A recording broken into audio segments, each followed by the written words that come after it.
자, 오늘 진도 수업 좀 나가보도록 합시다. 오늘 60내에서 시험지 뽑아왔으면 그 시험지 그대로 그냥 다음 시간으로 넘어갈 뻔했네. 전혀 볼 시간은 없네. 물론 일단 지난 시간에 오늘 시험 안 본다고 얘기는 해놨고요, 그죠?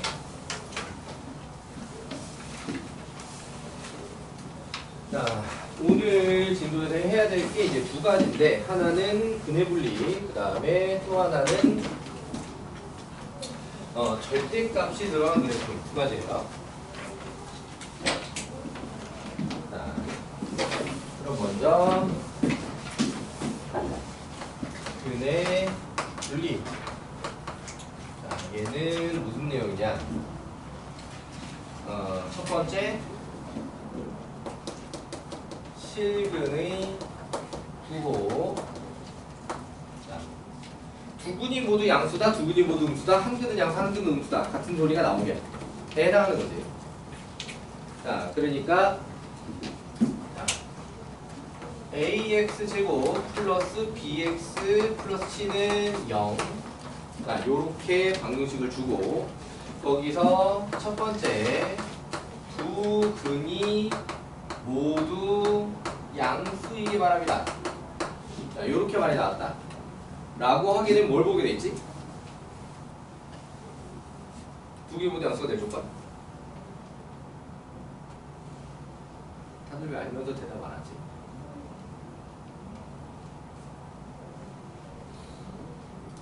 지현아, 뭘 봐야 되니? 두 근이 모두 양수? 두 근의 합? 곱? 그치. 자, 알파 플러스 베타와 알파 베타와 순서를 요순서로 쓸 게 아니야. 내 취향대로 하려면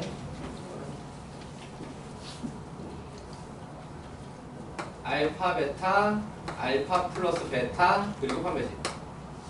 자, 두 분이 모두 양수라고 하는 건 두 분의 부호가 어떻다?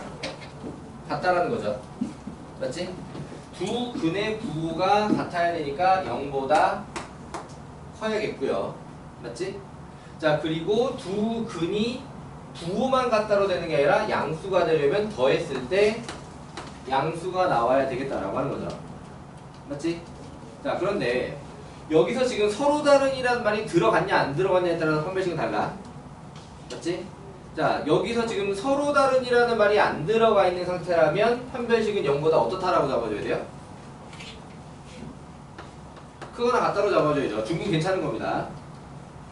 문제는 서로 다른이라는 말이 없으면 두 근이 중근이어도 돼요. 이해되시나요? 어쨌든 실근이어야 된다라고 하는 거지. 실근이 아닌 허근이라고 하면 양수, 음수가 따로 존재하지 않는다라고 하는 거예요. 그러니까 예를 들면 마산, 마아이는 양수냐? 음수냐? 아무것도 아니라는 거지. 이해돼요? 자, 그런 얘기다. 두 근이 모두 음수라고 나와 있으면 알파, 베타, 알파 플러스 베타 판별식 봐야 된다는 건 똑같습니다. 알파, 베타가 0보다 어떻게 돼요? 크다. 알파 플러스 베타는 0보다 작다. 그렇지? 판별식은 0보다 크다. 크다? 서로 다른이라는 말이 있냐 없냐에 따라서 서로 다른이라는 말이 없으면 등호 들어가고 서로 다른이라는 말이 있으면 등호가 빠지고. 여기까지 문제 없죠? 자, 그 다음에 두 근이 서로 다른 부호다. 뭐 한 근은 양수, 한 근은 음수 이렇게 써주기도 하고 뭐가 더 친절한 건지 모르겠다. 어쨌든 두 근이 서로 다른 부호다 라고 하게 되면은 뭐만 보면 되죠?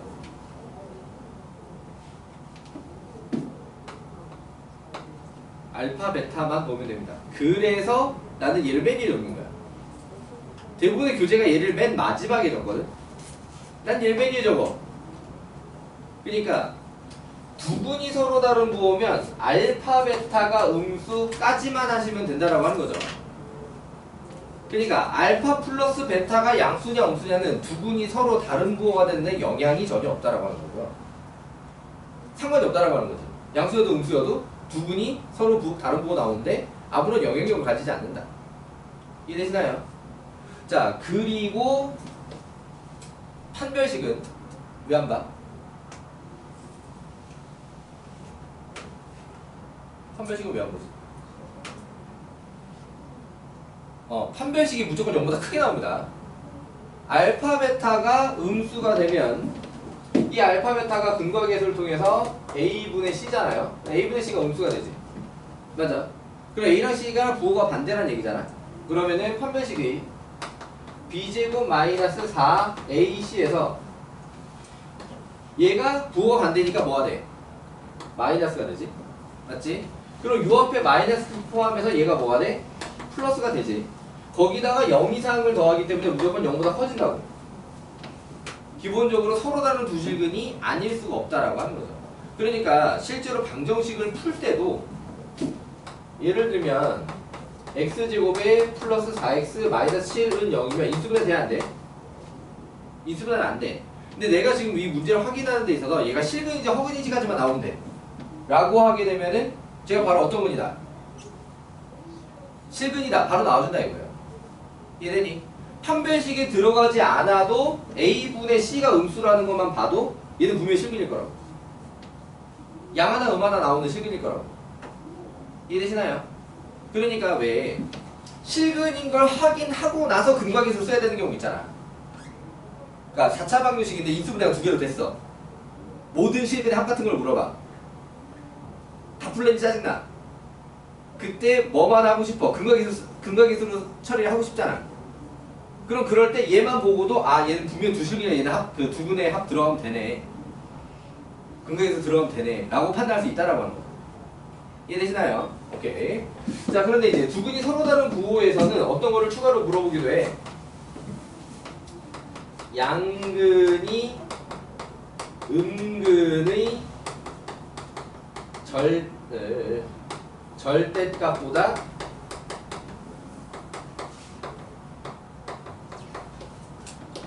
크다나 작다를 물어보기도 하지. 그럼 뭘 추가로 보는 거야?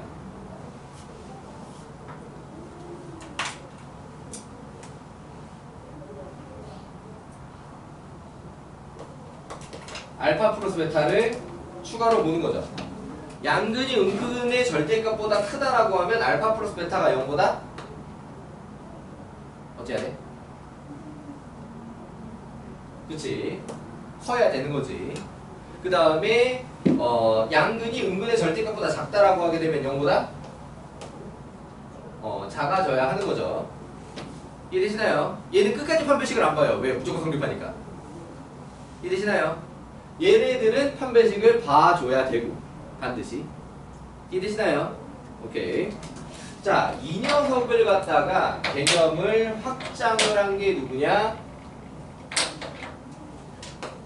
근의 분리예요. 자, 양수, 음수는 결국 기준이 어디지? 누구보다 크면 양수야. 그치? 0보다 크면 양수예요. 누구보다 작으면 음수고요.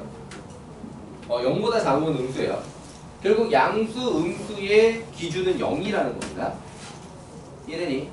자, 그럼 근의 분리로 따로 표현하려고 하는 건 뭐냐면 기준이 0뿐만 아니라 어디여도 소화할 수 있도록입니다. 그러니까 넓은 의미에서 실근의 부호도 근의 분리 안에 들어가요. 그러면은 실근의 부호를 물어봤을 때 문제에서 근의 분리 요령으로 처리를 해버려도 됩니다. 근의 분리 요령으로 처리를 해도 돼. 그리고 근데 근의 분리 요령보다 알파 플러스 베타나 알파 베타가 암산으로 금방 잘 나오기 때문에 그래서 보통은 근의 분리는 0이 아닐 때만 쓰고 기준이 기준이 0일 때 부호를 물어볼 때는 그냥 실근의 부호로 따로 하게 되는 것이죠. 자, 근의 분리 하나만 기억하셔도 됩니다. 근데 출제 빈도가 얘보다 얘가 많이 나온다라고 하는 거 뭐 그런 거고요. 자, 그럼 근의 분리 나왔 다음에 여러분들이 많이 쳐갈리는 문제 유형인데, 자, 사실은 얘부터 2차 방정식과 좀 함께 봐주는 내용이거든요. 2차 방정식과 2차 함수를 함께 보는 내용. 자, 근의 분리 AX제곱 플러스 BX 플러스 C는 0일 때 기준이 알파인 경우 두 근이 알파보다 크다 또는 작다. 자, 요런 식으로 나타나게 되는 겁니다. 뭘 봐야 되지?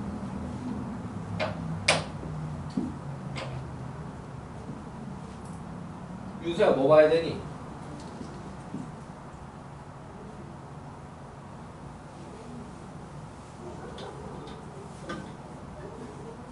수상을 나랑 한 사람은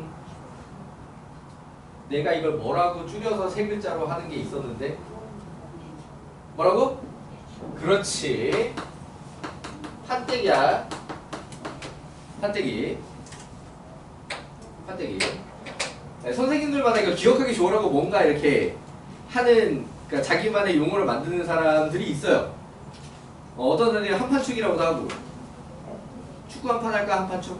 이렇게 하는 선생님도 있고, 나는 보통 판때기라 그래. 왜 판때기라고 하냐? 내가 배울 때 판때기를 배워서 그래. 아무튼, 자, 판때기라고 해야 되는데, 판은 뭐겠어, 당연히? 그렇지. 판은 판별식을 얘기합니다. 자, 그럼 얘는 기본적으로 실근이니까 판별식이 0 이상이어야 될 거예요. 이것도 문제가 서로 다른이라는 말이 있느냐 없느냐에 따라서 서로 다른이란 말이 있으면 등호 빠지고 서로 다른이란 말이 없으면 그대로 등호 들어가고. 대는 뭐겠어? 대칭축. 줄여서 P라고 많이 표현할 거야. P를 찾아내는 공식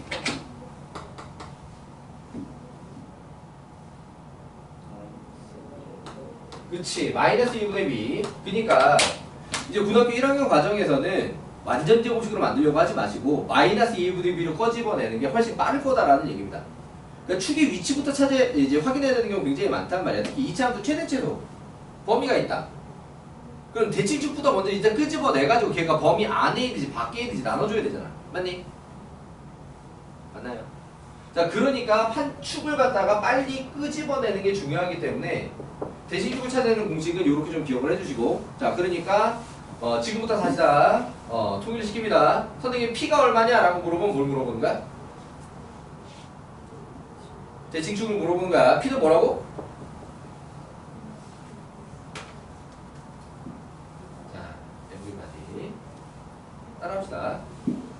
P는 뭘 말해? P는 뭘 말한다고? P는 공식으로 얼마라고? P가 공식으로 얼마라고? 이게 빠르다는 거야. 이해되니?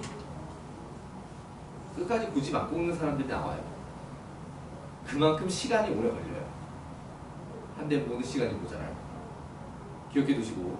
자, 그러면 이제 얘가 이제 문제가 원하는 어떤 알파보다, 알파라고 하니까 좀 그렇다. 알파 베타를 보통 근으로 많이 쓸 거예요. 얘를 K라고 하자. K보다. 두 근이 K보다 크면 P가 K보다 큰 거고, 두 근이 K보다 작다라고 그러면은 P가 K보다 작아야 되고. 이해되시나요?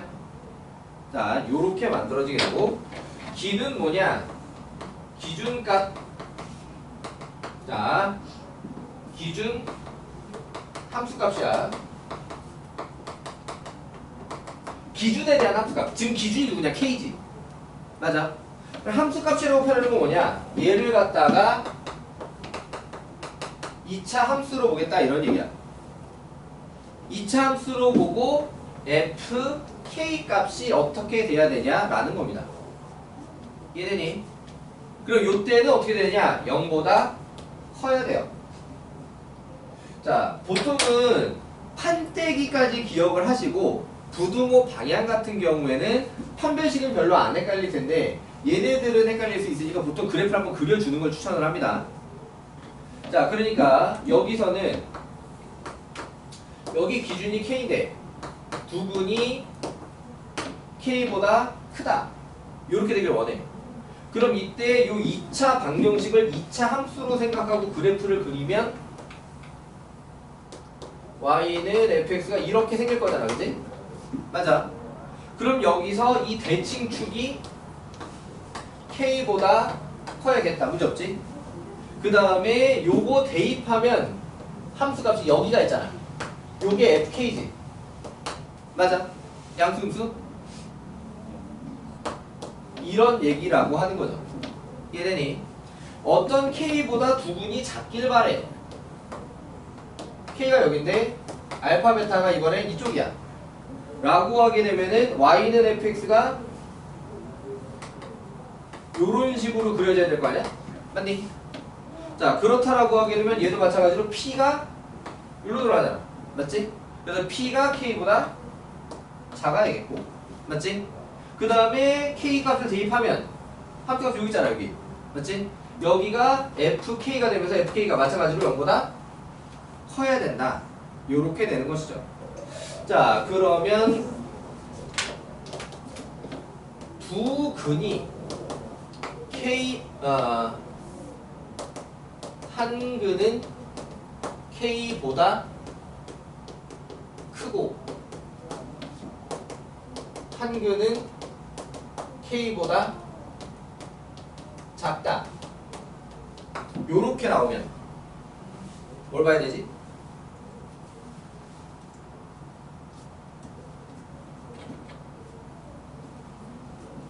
얘나 뭐 봐야 되니?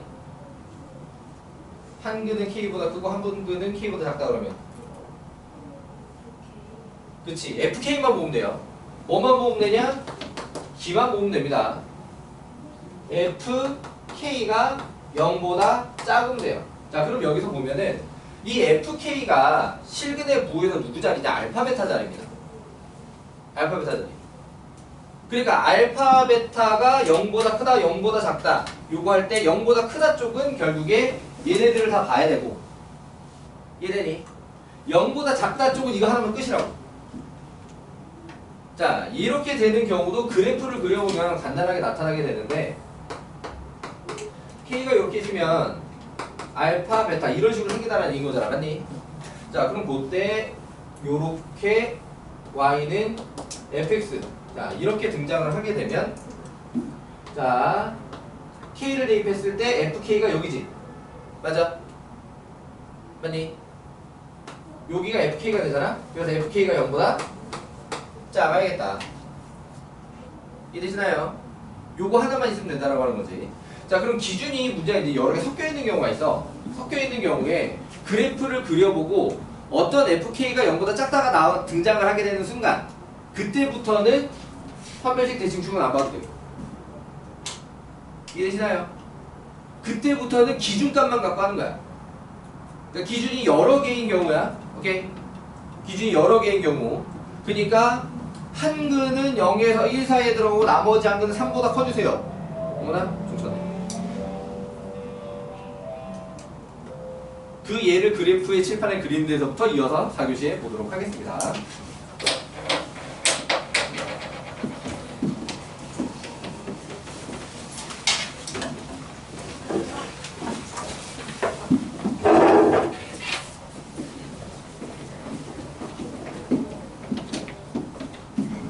나갔다가 또 화장실 가시지 말고. 네.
따라와야지.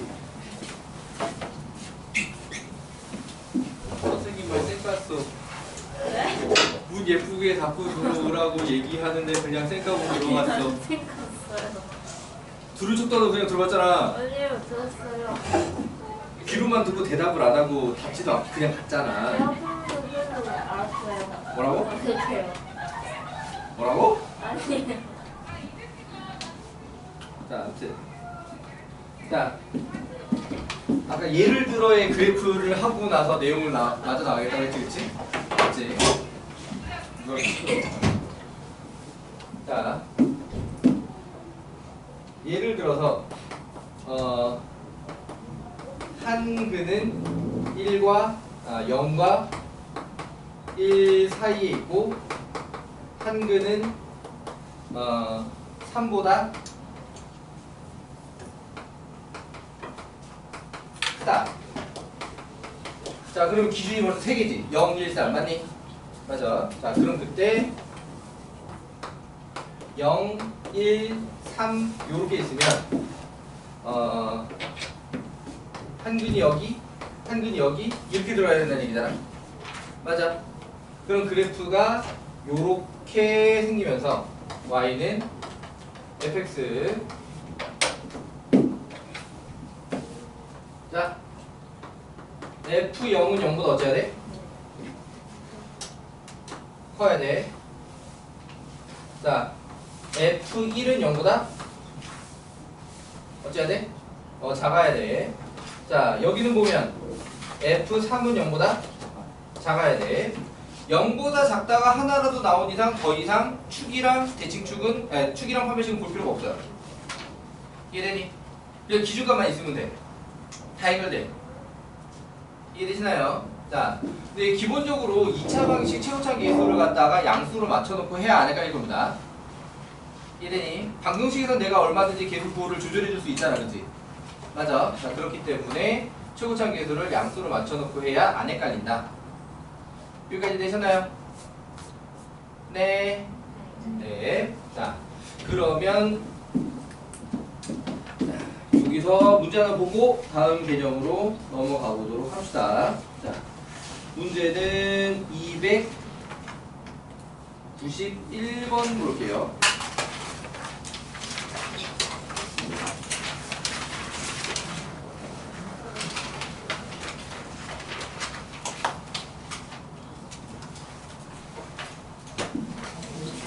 뭐라?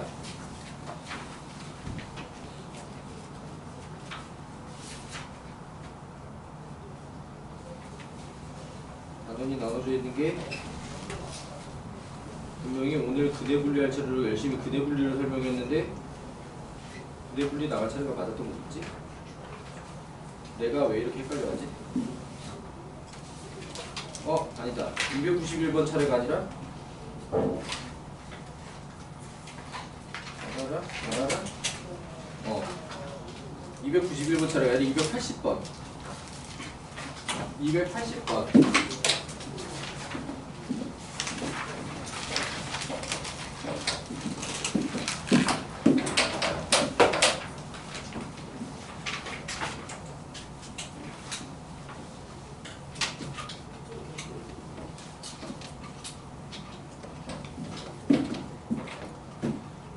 280번의 유형이 사실은 가장 피곤한 상태예요.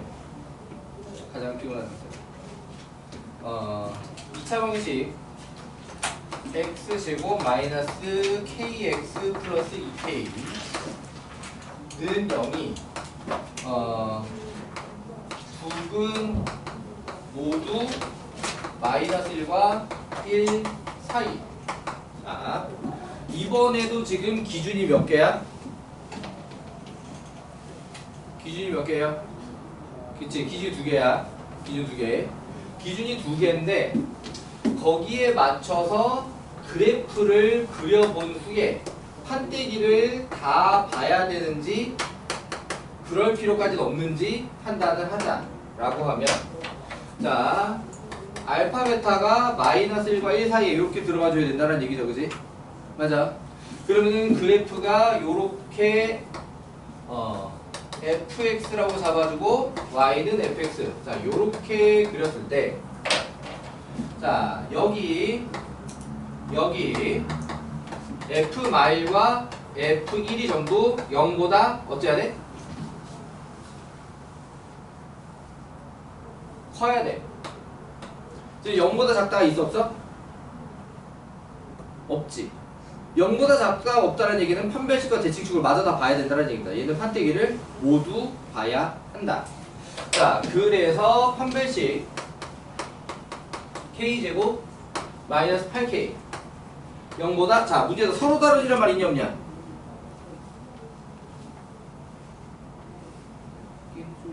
서로 다르지 있어요 없어요? 없어요. 자, 그러면 등호 들어가 안 들어가? 들어가요. 자, 요렇게 만들어진다는 얘기고요. 어머나 2차 분식이네. 중간고사는 못 나옵니다. 풀이가 2차 분식이라, 그러니까 구체적으로 이 문제는 중간고사에 못 나오는데 이 유형은 나올 수 있다라고 하는 거고요. 어쨌든 자, 근해분리는 그래서 기말 범위에서도 굉장히 여러분들을 계속 괴롭힐 거야. 특히 기말 범위에는 더 어려울 거야. 더 어렵게 많이 나올 거야. 어떤 게 어떤 형태로도 나오게 되냐? 적어도 한 근은 1과 마일 사이에 있다. 미쳐버립니다.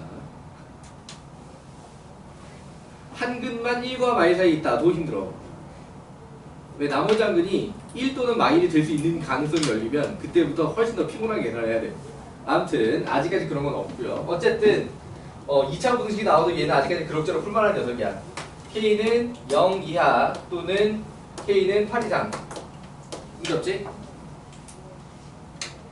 2차 분식 풀이가 기억이 안 난다. 2차 분식 어떻게 푸는지 기억이 하나도 안 나는데요. 없어요? 문제 없어요? 오케이. 자, 그리고 대칭축 P는 여기서 얼마야? 여기서 P는 그렇지 2분의 K. 자, 마이너스 2분의 B 공식으로 다 K가 이 P값만 빨리 뽑아내시라고요.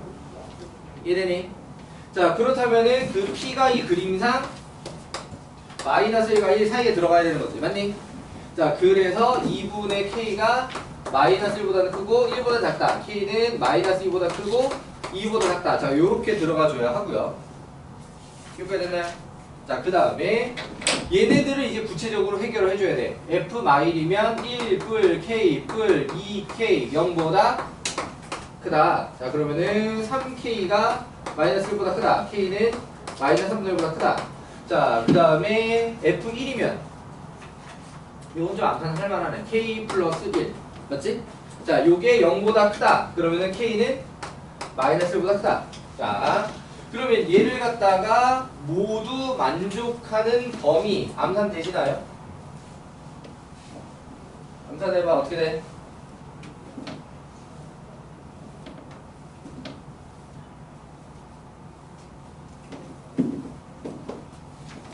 책임 얼마야?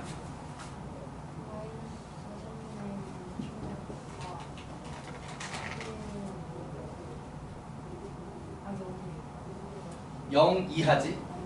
0 이하. 자, 암산이 안 될 경우를 위해서 수직선에다가 부등식 해결하는 걸 다시 한번 설명을 해볼게요. 자, 수직선의 부등식 해결하기. 같은 부등식을 풀어서 나온 녀석은 같은 높이로 표현을 해주셔야 돼요.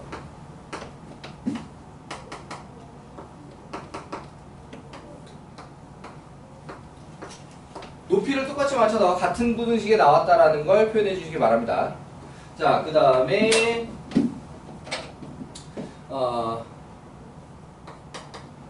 실제 간격이 말도 안 되지만 칠판 크기 한계상. 자, 요렇게 표시를 했다. 그러면은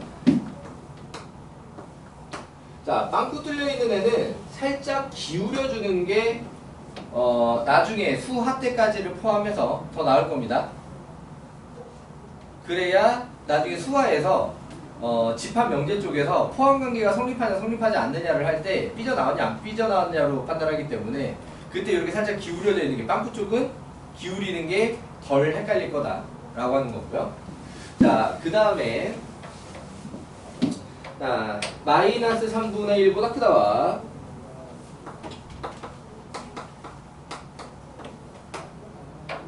마이너스 1보다 크다가 있었다. 자, 우리는 부등식을 몇 개를 풀었을까 지금? 4개를 푼 겁니다. 그러면 몇 줄 간자리가 답이야? 4줄 간자리가 답이야. 줄이 하나라도 모자라면 답이 아니야. 이해되시나요? 자, 그래서 여기서 4줄 간자리는 지금 어디밖에 없냐 하면 여기밖에 없지. 나머지는 다 3줄 이하로 갔어. 4줄 간자리 여기밖에 없다. 자, 그러니까는 여기서 문제가 말하는 k 값이 마이너스 3분의 1보다는 크고 0 이하다라고 하는 겁니다. 자, 되시나요? 자, 암산으로 금방 끝나면 괜찮은데 암산하다가 분명 계산 틀린 사람 또 나와. 자, 그래서 계산이 내가 불확실하다, 좀 믿음이 안 간다 라고 하게 되면은 수직선을 통해서 확인해 주시고요. 넘어가 보겠습니다. 자, 1차 함수와 2차 함수. 야, 그래프 개요도 설명해야 되냐?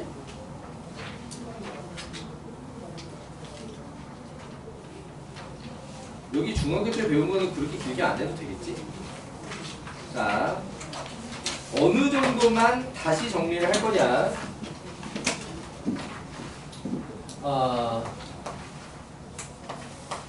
2차 함수의 그래프에서 y는 ax제곱 플러스 bx 플러스 c. 얘가 임차 함수이려면 a가 뭐면 안 돼? 그치, a가 여기면 안 돼. 자, 요렇게 돼 있는 상태에서 a가 양수면 그래프 모양이 어떻게 생겼다 그러지? 아래로 블록이라고 하지.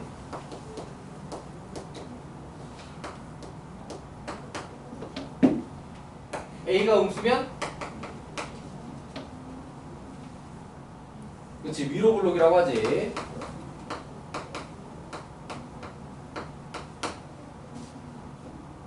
여기까지 되시나요? 요거를 갖다가 어떻게 표현하기도 하냐면 문제가 요런 식으로 물어볼 때가 있어. x1과 x2가 같지 않은데 2분의 fx1 더하기 fx2하고 f2분의 x1 플러스 x2하고 요런 식으로 물어봐. 얘가 맞냐 틀리냐 물어볼 수도 있고 이걸 만족하는 2차 함수라고 표현할 수도 있고. 무슨 뜻일까 이게? 아래로 블록이라는 뜻입니다.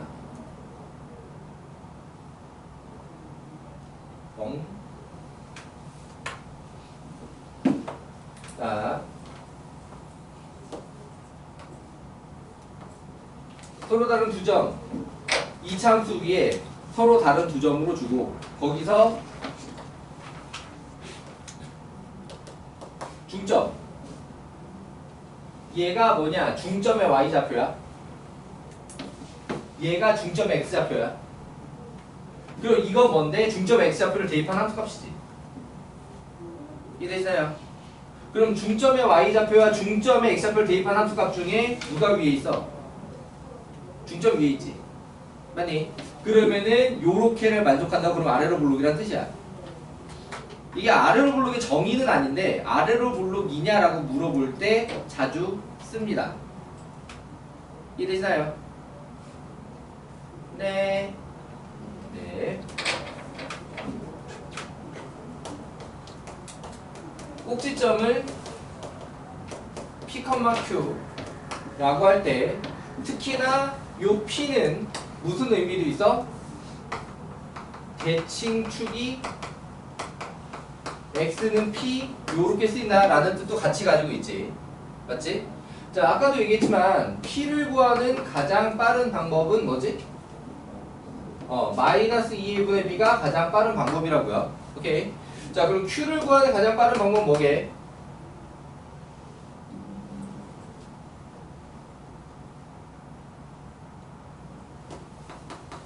대입하는 겁니다. P 값을 대입하는 게 제일 빨라요. 그러니까 고등학교 과정에서는 꼭지점 찾는 게 결국에는 최대치수로 연결이 돼 있잖아. 요게 가장 빠르다. 이해되니? 네. 네. 자, 요렇게 연습을 좀 해주시기 바라고요. 자, 의미 해석하는 예 또 하나 만들어 볼게요. F3-X는 F2 플러스 X다.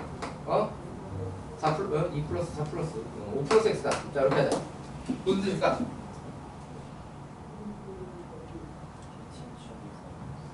그렇지. 요렇게 나와 있으면 대칭축을 주는 겁니다. 대칭축. 대칭축의 위치는 어떻게 찾냐? 얘하고 더해서 나누기 2하면 돼. 이해되시나요? 자, 뭐랑 헷갈리면 안 돼. 요렇게 써주자. 자, 얘는 대칭축이 x는 얼마야? 4. 자, 요렇게 대칭축이 됩니다. 이런 얘기가 되는 거고요. 그게 됐나요?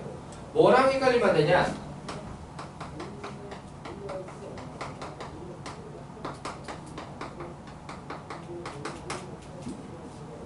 얘는 무슨 뜻이게?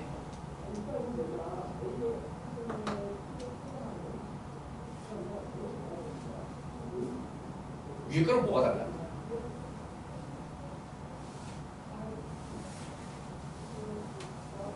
위에 거랑 뭐가 다르지? 그치, x 앞에 부호가 달라. x 앞에 부호가 달라. 무슨 뜻이냐? 그럼 얘는 그렇지, 주기함수라는 뜻입니다. 자, 그러면 얘는 얘랑 몇 차이지? 2 차이지. 그럼 주기가 얼마게?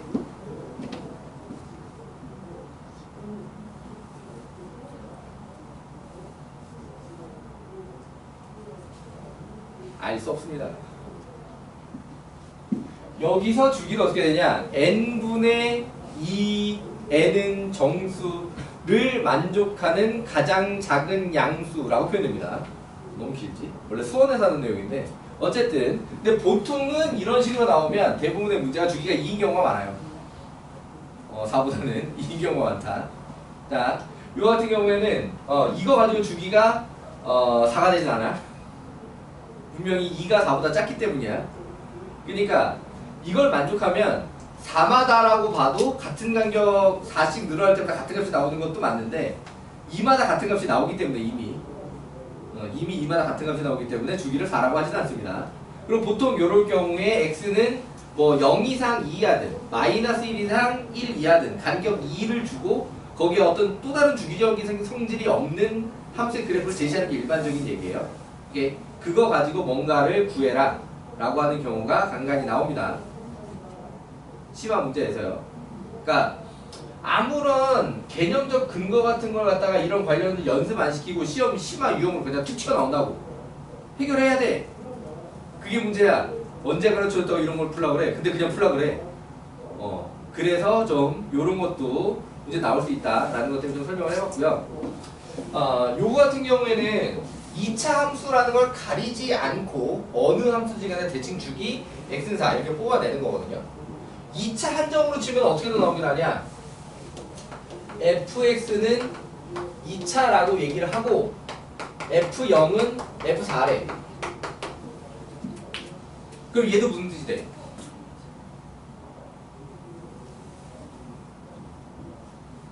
무슨 뜻이 돼? 그치, 대칭축 P는 자 이런 뜻이 되는 겁니다. 이해되시나요? 0하고 4 정 가운데에 뭐 있다? 대칭축이 있다. 왜? 2차 함수로 이미 얘기를 해놨기 때문이야. 이해돼요? 그럼 대칭축이라고 하는 건 실제로 잘 써먹어야 돼. 말 그대로 대칭이라는 얘기거든. 그래프가 x는 P를 기준으로 얘는 분명히 대칭이 되게 돼 있다고. 그럼 얘는 y좌표가 같잖아? 그러면 이 길이가 분명히 똑같다는 얘기야. 이해돼요? 이 길이 똑같게 잡히잖아? 그럼 분명히 y좌표가 같게 돼 있다는 얘기야. 이해되시나요? 잘 써먹을 수 있어야 되고요. 자, 여기서 최대 최소는 다시 설명 안 해도 되죠. 맞지? 할 수 있지? 최대 최소는 문제 없죠? 자, 그러면 넘어가서 절대값을 가진 그래프 얘기를 해볼게요.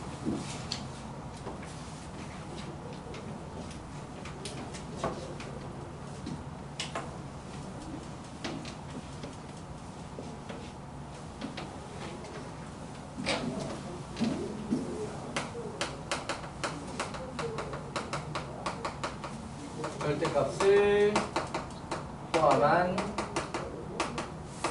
그래프.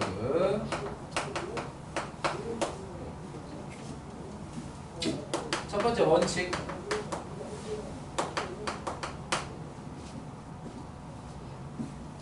절대값 내부가 0, 1대를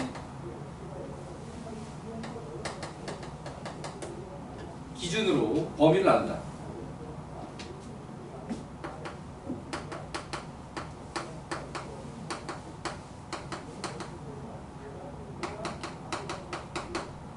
예를 들어서 y는 절대값 x 마이 플러스 절대값 x 플 4 이런 게 있어. 범위가 몇 개로 나니까? 3개로 나뉘게 됩니다. 절대값 내부가 0이 되는 순간이 몇 번 있어서? 2번 있어서. 마이너스 4에서 한 번, 2에서 한 번이죠. 그럼 그래프를 나누는 모양은 x가 마이너스 4보다 작을 때, x가 마이너스 4 이상, 2 미만일 때, x가 2 이상일 때 보통 요렇게 하지. 맞아? 등호 이렇게 넣어줘도 됩니다. 상관없어요. 요래도 괜찮아. 왜 괜찮아? 0일 때는 플러스로 푸나 마이너스로 푸나 결과가 똑같기 때문이야. 이해되니? 그렇기 때문에 그럼 등호 넣으면 방향이 헷갈려요. 그럼 빼고 하세요. 그런데 기본적으로 이쪽 방향이다라는 게 안 헷갈린다라고 하게 되면은 오히려 관련돼서 방정식으로 넘어갔을 때 하필 거기 끝에 딱 경계선에 걸렸을 때 티가 나는 부분을 이해하기가 좋아. 이해돼요? 여기다가 능몇 같은 걸 써가지고 방정식을 만들었는데 하필이면 근이 2나 4 뭐 이렇게 걸린다 라고 했을 경우에 양쪽에서 다 답으로 나오는 게 특징이거든. 어느 방향으로 풀어도 답이 나온다고. 그게 더 납득하기가 오히려 편할 수 있다라고 하는 거지. 경계 끝에 걸렸을 때. 자, 그래서 나는 개인적으로 등호를 넣는 걸 추천을 해. 서술형에는요 써도 됩니다. 등호 양쪽 다 써도 됩니다. 뭐만 아니면 돼? 양쪽 다 빼먹는 것만 아니면 돼. 이해되니? 등호를 여기다 붙여도 되고 여기다 붙여도 되고 둘 다 붙여도 돼. 빼먹지만 않으면 돼. 여기도 여기다 붙여도 되고 여기다 붙여도 돼. 둘 다 붙여도 돼. 빼먹지만 않으면 돼. 양쪽 다 빼먹는 것만 아니면 돼. 이해되시나요? 자, 그럼 그때 요렇게 나눠가지고 그래프를 그리는 게 일반적인 얘기인데 난 개인적으로 좀 시간 아까워. 어떻게 하냐? 2 대입하면 얼마야?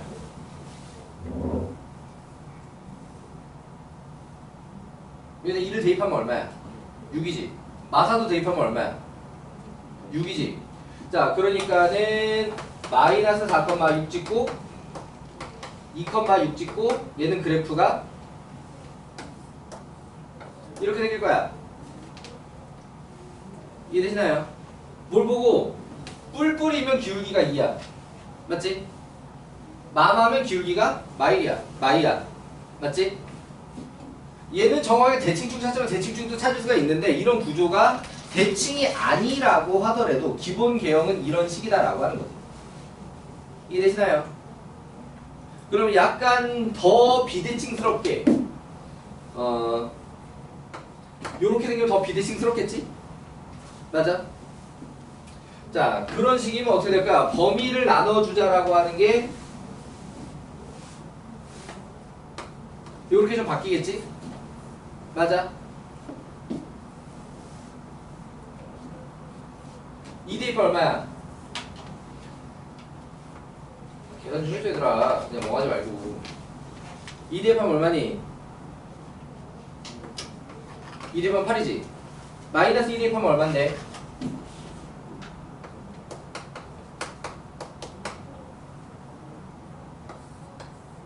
그래프 이렇게 생길 거야. 이해되시나요? 얘는 절대값을 어떤 모양으로 풀고 나오든 직선일 수밖에 없어. 맞지?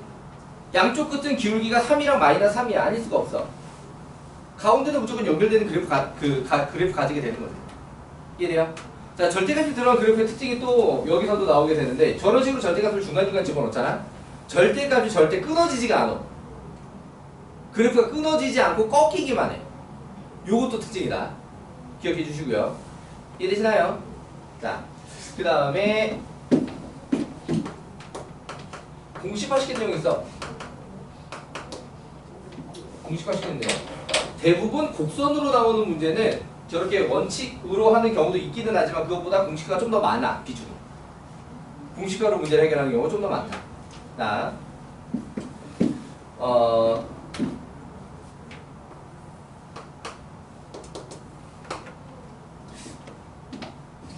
한쪽으로 치우친 그래프를 갖다가 원본으로 만들어두면 안 되겠지?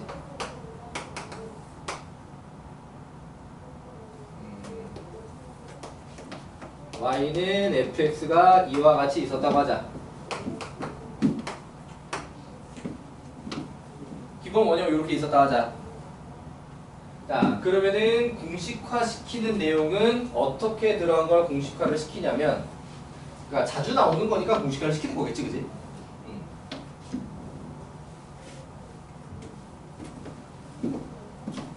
첫 번째 y는 f 절대값 x. x에다가 절대값 딱 씌우는 거야. x에다가만 딱 절대값을 씌웠다. 자, 그러면 그래프가 어떤 식으로 생기냐? x는 0 이상인 자리는 그대로 그려. 여기서 x는 0 이상인 자리는 그대로 그려. 그대로 갔냐? 자, 그리고 x가 음수일 때는 어떻게 되냐? y는 f yx가 되겠지? 맞아? 그럼 x 앞에 찍은 요 마이너스는 무슨 대칭이라는 뜻을 가져? 그치, y축 대칭이라는 뜻을 갖지?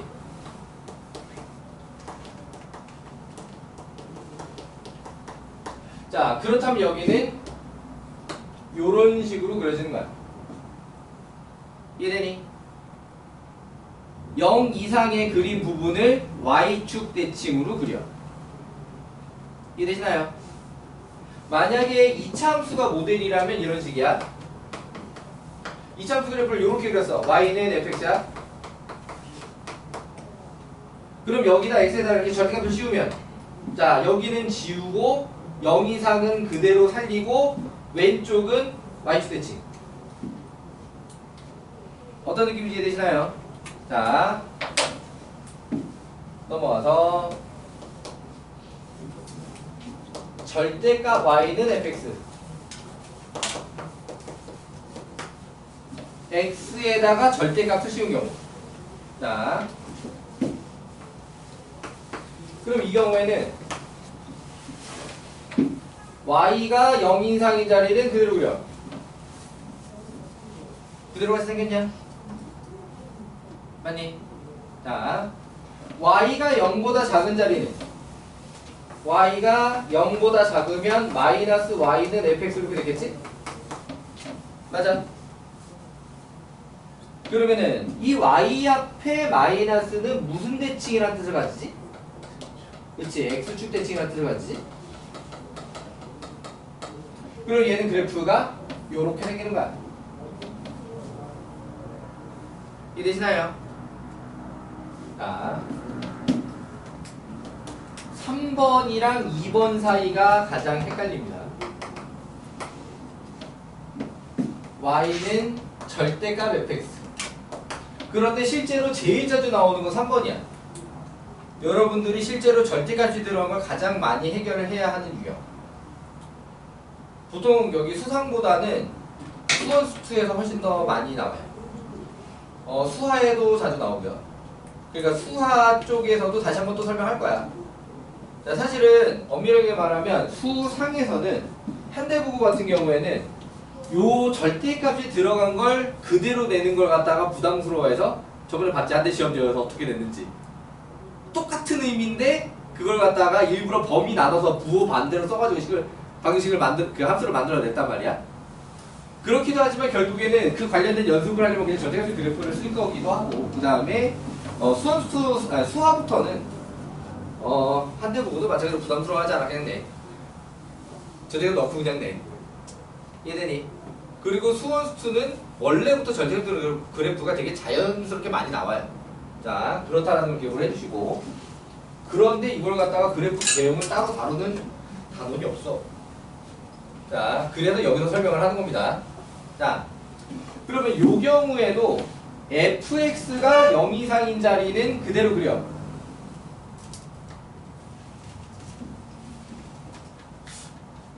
뭔가 닮았는데 다르지. 뭐라 그래서? fx가 0 이상인 자리라고 그랬지?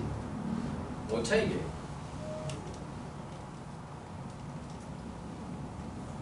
이 부분이 이해가 돼야 돼. y가 0보다 크다라고 한 거랑 아니지. 여기다가 좀 이따 그릴 거는 fx가 0보다 작을 때 그릴 건데, y가 0 이상이랑 fx가 0 이상은 다른 말입니다. y가 0보다 작다와 fx가 0보다 작다도 다른 말이에요. 이게 왜 다른 말이냐? y는 fx라는 의미는 실제 함수는 어디까지? fx까지야. fx가 함수입니다. 는 y라는 게 생기면 거기서부터 이미 그래프의 의미가 들어가 있는 거거든요. fx의 함수 값을 y좌표에 찍을 거예요 라는 뜻이야. y는 fx. 이해되시나요? 자, 그럼 여기서는 y가 양수일 때 음수일 때 나누고 있지. 그럼 실제로 이 그래프 안에 들어왔을 때 찍히는 y좌표가 양수일 때 음수일 때야. 이해되니? 그럼 여기서 fx가 양수일 때 음수일 때라는 얘기는 뭐냐면 함수 상태에서 그 함수 값이 양수일 때 음수일 때라는 얘기야. 이해되니? 자, 그러면 여기서 요 부분 있잖아. 이 상태는 y랑 fx랑 같기 때문에 y가 음수인 게 당연히 fx도 음수인 거야. 이해됐니? 자, 그런데 여기로 넘어와서 이제 fx가 음수일 때라고 하게 되면은 똑같이 여기를 가리키기는 거기는 한데 여기서 y가 음수일 때랑은 얘기가 다르다 이거죠. 여기가 y가 음수일 때라는 얘기는 여기 x축 아랫부분에 이제 그래프를 그릴 거야. y좌표를 음수로 찍을 거야 라고 얘기를 하고 있는 거야. 이해되니? 근데 그때 함수값은 어디 함수값을 쓸 거냐면 여기 양수일 때 함수값을 쓸 거다. 왜 그런 뜻이 되는데 이 구조는 fx가 0 이상밖에 안 나오거든. 이해되시나요? 절대값 y는 fx니까 fx가 음수일 수가 없어. 이 부분을 반영할 수가 없어. 여기는 fx가 음수인 걸 그대로 y좌표로 표현한 거거든. 이해되시나요? 그런데 반대로 이 녀석 같은 경우에 식이 이렇게 나온 이상 y가 0 이상일 수밖에 없어. 얘는 좌표를 찍을 때 다 0 이상에다가 찍어야 돼. 그러니까 이 밑에다가 그래프를 못 그려. 이해되시나요? 그럼 여기는 fx가 음수일 때가 여기 이런 함수 값을 가지고 있는데 그걸 갖다가 절대값을 씌워서 볼을 반대로 뒤집어가지고 그리겠다라는 뜻이야. 이해되니? 자, 그러니까 그게 여기서는 똑같이 식으로 보면 y는 마이너스 fx로 나온 게 마이너스 y는 fx가 돼서 자, 요게 y x축 대칭이라는 것까지 똑같은데 누구를 x축 대칭할 거냐 이거죠. 누구를? 이때는 이 위에 걸 x축 대칭을 하는 거고, 이래요. 여기다 그래프를 그릴 때 요 아래에 있는 걸 x축 대칭으로 요렇게 그려주는 거야. 이해되니?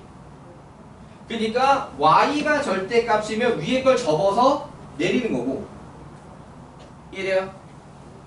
복사해서 붙이는 거고, 이해되니?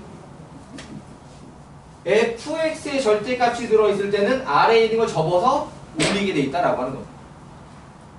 이해되시나요? 그래서 x나 y의 절대값이 되면은 버려지는 부분이 있는데, 이 fx에다 절대값을 씌우면 버려지는 부분이 없어. 다 살아. 살았는데 그려지는 위치가 달라지는 것 뿐이지. 이해되시나요? 자, 요거를 구분할 수 있어야 돼. 이해할 수 있어야 되고. 자, 그 다음에 네 번째로 넘어오면 오히려 안 헷갈려. 네 번째는 절대값 y는 f 절대값 x. 자, x랑 y에 모두 절대값을 씌운 겁니다.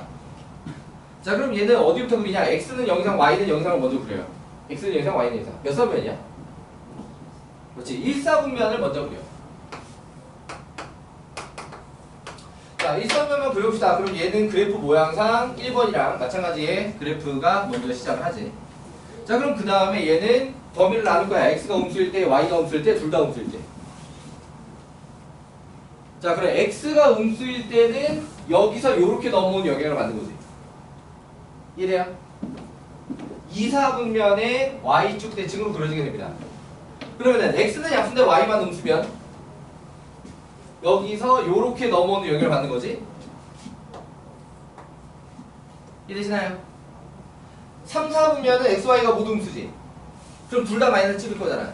둘 다 마이너스 찍으면 무슨 대칭인데?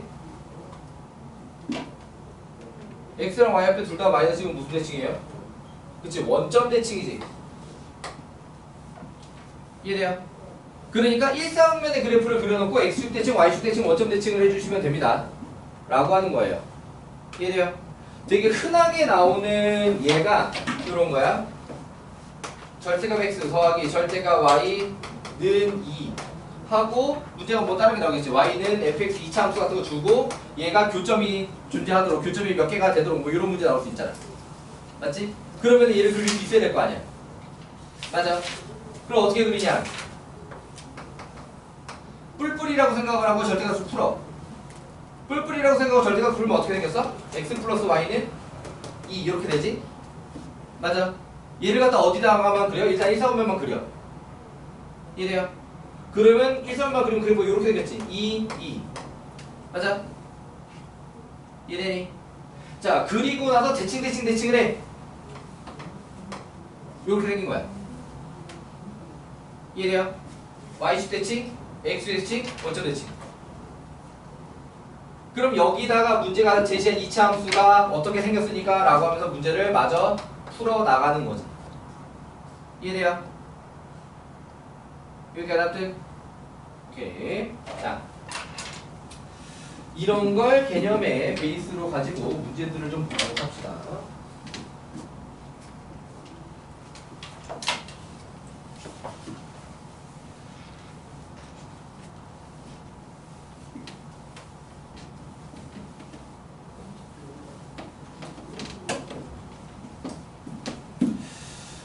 그랬더라?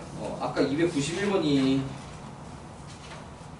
여기서 2차 함수 관련된 거 가지고 대칭축 뭐 이런 것 때문에 여기서 이걸 보려고 했던 것 같은데, 2차 함수를 총체적으로 보는데요.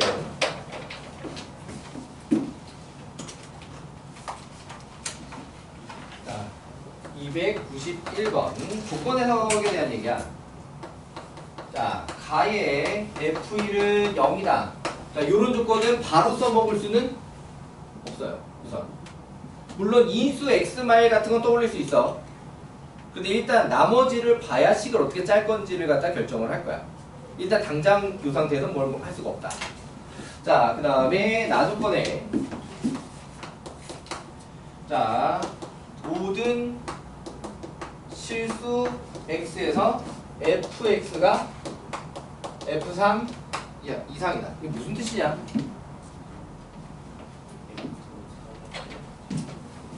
얘가 최소 값이라는 거지. 그럼 얘가 최소값이라는 데서 뭐가 나오냐? 일단 얘는 아래로 볼록한 그래프다. 그리고 대칭축이 나와. 그러니까 여기서 숫자로 써놨으면 꼭지점 y좌표가 먼저 나오는 건데 숫자로 써는 게 아니라 뭐로 써놨어? F3으로 써놨잖아. 맞니? F3이 얼마인지 아직 안 그려주고. 그러니까 뭐가 먼저 나온 거냐? 대칭축이 먼저 나온 거야. P는 3 그리고 아래로 볼록한 그래프다. 이해되시나요? 자, 그럼 그런 와중에 뭘 지나게 돼 있냐? 1,3을 지나게 돼 있다. 좀 디테일하게 얘기를 해보자면 자, 1,0 대칭축이 x는 3 그러면 여기 나머지 지나는 한 점을 알 수 있게 돼. 얼마게? 대칭이기 때문에 대칭축이잖아 이름이. 맞지? 3에 대칭시켜서 1을 3에 대칭시키면 5자리에 분명히 간격이 2 똑같게 점이 찍혀야 된다고 하는 거죠. 자, 그 상태로 아래로 볼록한 함수 그래프가 그려지게 돼 있다. 여기까지 이해되시나요? 자, 그리고 나면 문제에서 옳은 것만을 있는 대로 고른 것은 자, 기억보기 바로 해결됐지. F5는 여기다. 맞니? 자, 그 다음에 F2와 F2분의 1과 F6 사이의 관계인데 이게 뭐냐? 2는 3하고 1 사이야. 맞지? 2는 3하고 1 사이. 2분의 1은 0하고 1 사이야.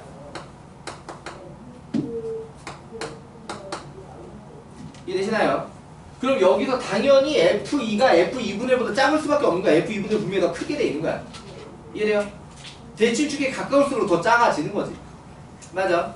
자, 그 다음에 F6이면 이쪽이거든? 자, 그니까 뭐냐? 2분의 1하고 6하고 누가 더 3에서 멀어? 2분의 1하고 6하고 누가 더 3에서 뭐냐? 되게 티나게 그렸는데 누가 더 멀어? 6이 더 멀어. 이해돼요? 6이 더 머니까 6이 더 높게 올라갈 수밖에 없는 거야. 결국 대칭이라는 성질을 계속 이용을 하는 거야. 이해되니? 의미 해석돼요? 자, 그러니까는 니은에 F2분의 1이 제일 작고 F2가 제일 작고 F2분의 1이 중간이고 F6이 제일 크다 같은 소리를 할 수 있는 것이다. 식이 다 나오지 않았음에도. 이해되시나요? 자, 그리고 디귿 F0은 K라고 했을 때 X에 대한 방정식 Fx는 KX의 두 실근의 합은 11이다. 뭐지 이게? 식을 가지고 해결을 하라는 얘기 같다. 이거. 자, Fx를 잡는데 X-이라는 인수가 있어. X-마우라는 인수가 있어. 문제 없지? 맞지? 이 인수를 좀 기준으로 잡았어. F0은 K라는 얘기는 상수항이 K가 된다는 얘기야. 맞지? 근데 여기 이대로 가면 상수항이 지금 얼마가 될 상황이야? 5가 될 상황이지? 그럼 요 앞에 5분의 K 하면 Fx가 딱 돼. F0이 K가 돼.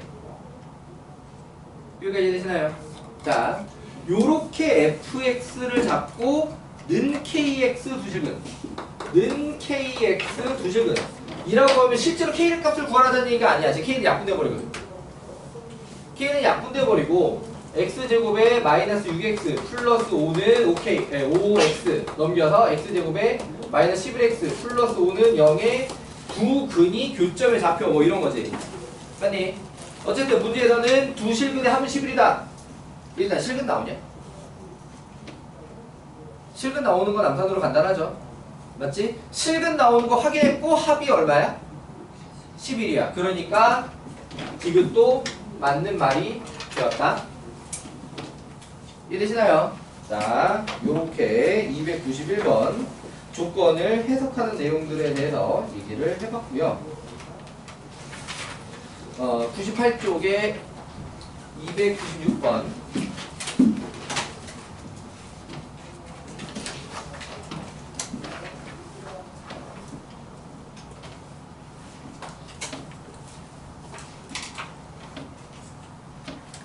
잠깐만 이거 떼야 돼.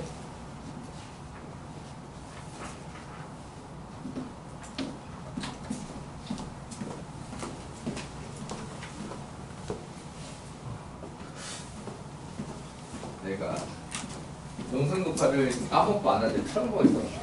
혹시 몰라서 다시 가서 확인하고 있어. 아 근데 지금은 녹화가 안 돼서도 크게 상관이 없는데 왜냐면은 채경이랑 교주 늦은 부분은 영상 녹화를 잘 해놨거든요. 그래서 크게 상관이 없는데 혹시나 또 신입생이 있으면 어떻게 될지 모르니까 영상을 촬영을 근데 더 이상 우리가 신입생 받으면 안 되겠어요. 그래도 꼭 우리 반에 와서 보고 싶다는 애가 있으면 아무튼 자 296번 볼게요. 자 296번은 아까 정리했던 것 중에 공식화가 아니라 원칙에 해당하는 녀석입니다.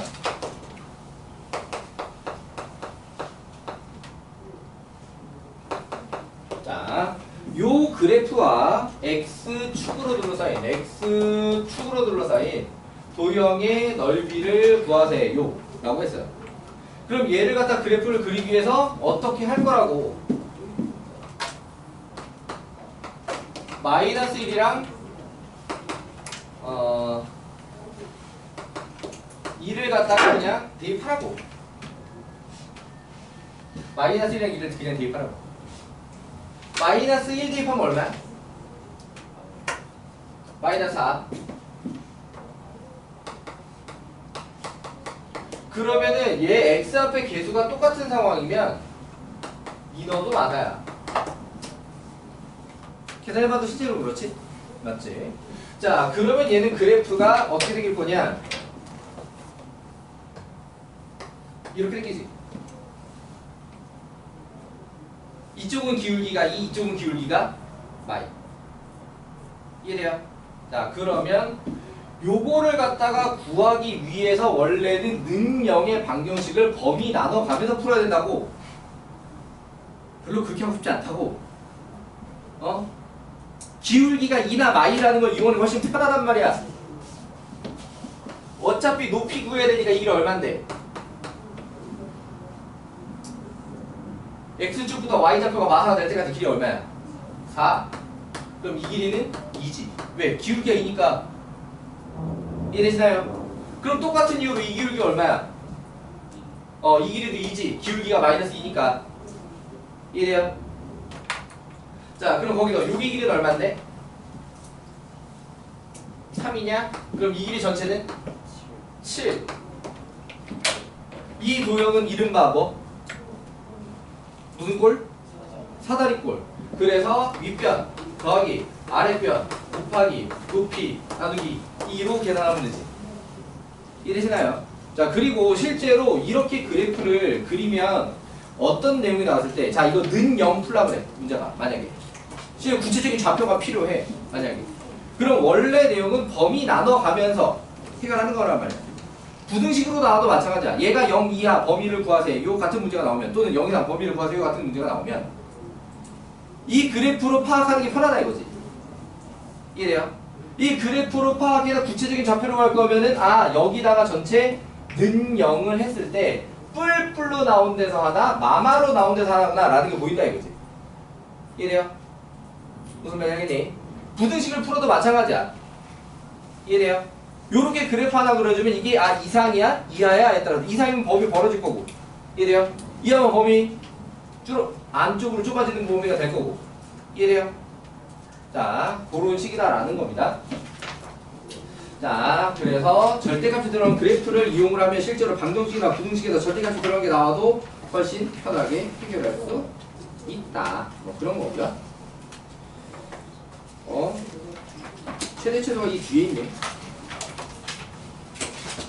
아무튼 자, 오늘 계획은 98쪽까지였으니까 여기까지 98쪽까지 숙제를 해주시고요. 원래 진도 계획표 나눠줬던 것보다 훨씬 땡겨져 있지 지금. 미뤄져 있다고 표현해야 되나? 숙제가 훨씬 적게 나가게 됐어. 이유는 여가방 때문에. 자, 여가방이 빠졌기 때문에 여기 교재에서 이번 시즌에 여가방 안 할 거야. 근데 이 책 버리지 마. 어떻게 될지 모르니까.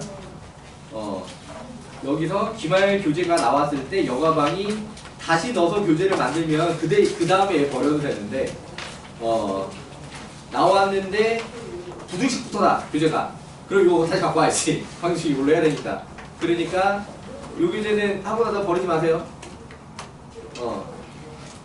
다음 주면 끝날 건데, 교재가 다음 주면 끝날 건데 다음 주 한 다음에 버리지 마시고, 요 교재에 오답 번호 받아서 오답 복습도 시킬 계획입니다. 뭘 도리도리하고 있어? 나이가 몇 살인지 도리도리야. 아무튼 자, 그러면 중쓸 때까지 몇 문제라도 풀어서 숙제를 줄이고 갑시다. 질문? 짠.